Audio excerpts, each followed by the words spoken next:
Let's think about our global economy for a second. If it were a massive building, who are the chief architects? Well, a huge part of that answer is the G20. They're the premier group steering our economic future, and right now, that building's foundation is facing its biggest test ever. And for 2025, the one holding the gavel is South Africa. Now, this is a really big deal. It puts a key voice from the global South right in the driver's seat, in a unique position to champion a more equitable and sustainable world for all of us. All right, so here's what we're going to cover. First, we'll get into who the G20 actually are. Then we'll look at the serious cracks in the foundation they're trying to patch up.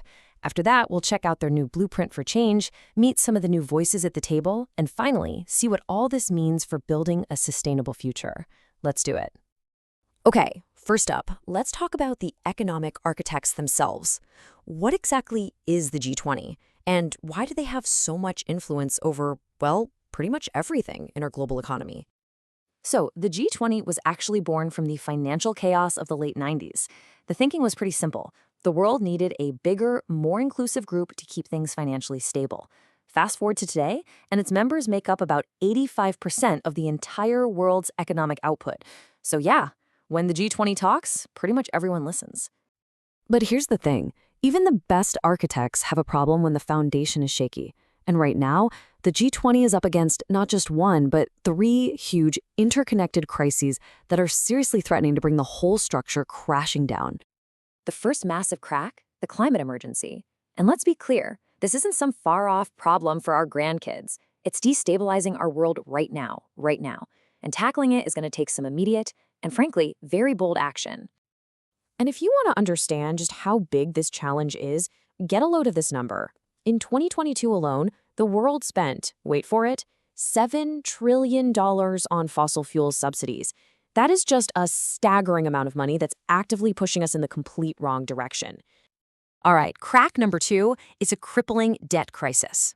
You see, for so many developing nations, this mountain of unsustainable debt makes it basically impossible to invest in their own future, in things like new roads, good healthcare, or schools. And it just creates this vicious cycle, right? When a country is forced to spend a huge chunk of its budget just servicing its debt, there's barely anything left over to actually build a better future for its people. This is what traps nations in poverty, and believe me, it holds back the entire global economy. And what ties all these crises together? That's the third crack, growing inequality. The gap between the ultra-wealthy and, well, everyone else isn't just a gap anymore, it's a chasm. And that creates a ton of social and economic instability that really does affect every single one of us. But there are some bold ideas being put on the table. For instance, Brazil's President Lula has proposed a global 2% wealth tax just on billionaires. Think about that. Just that one move could generate an estimated $250 billion every single year. That's money that could go directly into climate action and sustainable development. Okay, so the problems are pretty clear, right? So let's shift gears and look at the G20's new blueprint for how to build a path forward. And just so we're on the same page, this isn't about small tweaks. This is about fundamentally rethinking the way our whole global economy operates. This blueprint is built on 4 key principles, and they're designed to completely reshape our economy. Let's walk through them. First up, shape the economy. See, for way too long, the strategy has been to just wait for markets to fail, and then try to clean up the mess afterwards. This principle completely flips that on its head.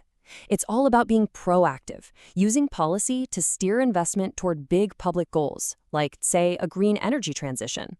Principle number 2 is reimagine finance. Basically, this means turning our financial system into a tool for actual progress, not just a casino for speculation.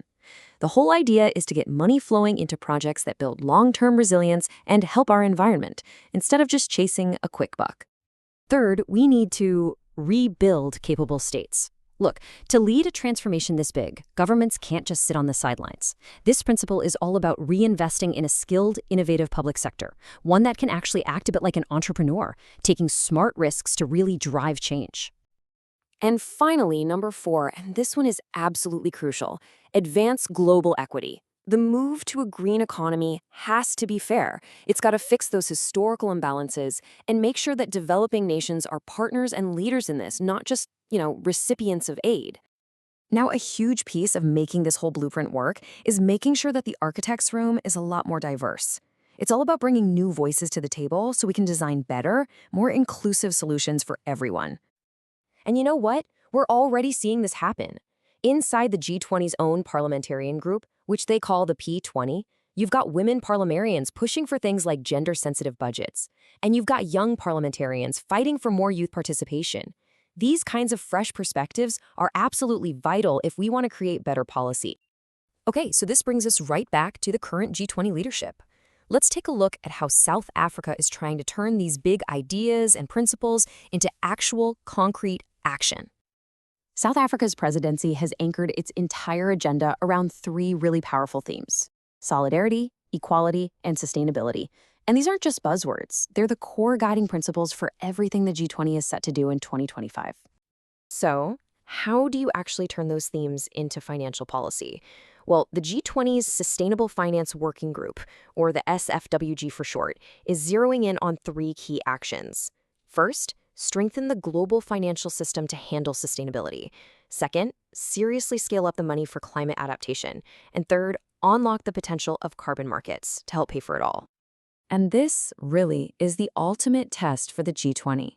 Success isn't going to be about funding a few scattered projects here and there. No, it requires something much, much bigger. It's about steering the entire international financial system with a single shared purpose: a just and sustainable transition for every single person on this planet.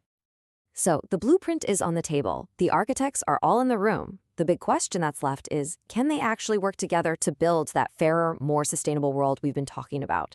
The answer to that question is going to define our collective future. And it's a question that's definitely worth watching very, very closely.